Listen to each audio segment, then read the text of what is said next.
একটা জিনিস দেখানোর জন্য ক্যামেরাটা অন করলাম বন্ধুরা। দেখো তোমাদের দেখাই, এই দেখো সেদিন আমটা তোমাদের দেখিয়েছিলাম, এই দেখো গাছ পাকা আম একজন দিয়েছিল, তো সেটার প্রিপারেশন চলছে।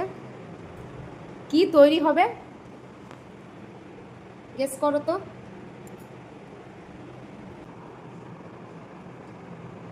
হাতে তৈরি জিনিস বন্ধুরা, তাও আবার ছেলে বানিয়ে দেবে। ও পারে অনেক কিছু টুকটাক, এটা ওটা ভালো মন্দ বানায়। ওটা হয়ে যায় তারপরে আবার আনছি। এই যে বন্ধুরা বানানো হয়ে গেছে শরবত, ছেলে বানিয়ে দিল, বাবা পুরো ভর্তি, এত খেলে তো পেট। রান্নাঘরে ছিলাম, রান্না করছিলাম, ছেলেটা বানিয়ে দিল, দেখি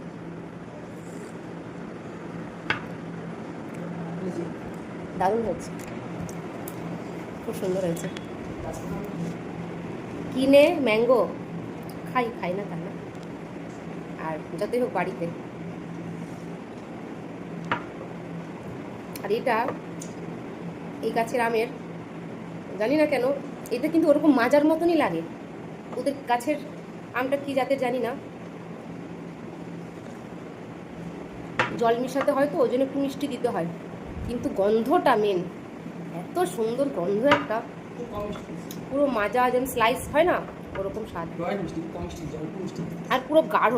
দেখো তোমরা দেখলেই বুঝতে পারো পুরো গাঢ়, আর সবচাইতে বড় কথা কোনো রং নেই এতে, একদম অরিজিনাল কালার। এইটাই হচ্ছে সবচেয়ে মেন কথা। খেলে কটা বাজে, এখন 1টা পর্যন্ত আমার ছুটি, পেট ঢাই হয়ে যাবে।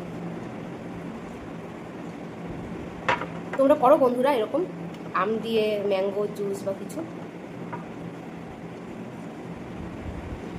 করে খাবে, মস্ত মস্ত।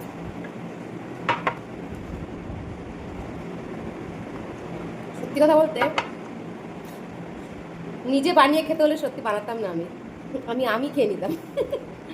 ছেলে বানিয়ে দিল বলে খাচ্ছি, কত সময় নেই আমার। নে খা, সবার পেট ভর্তি গেছে। তো আমি খাই, তারপরে কাজ আছে, পরে দেখা হচ্ছে। হ্যাঁ।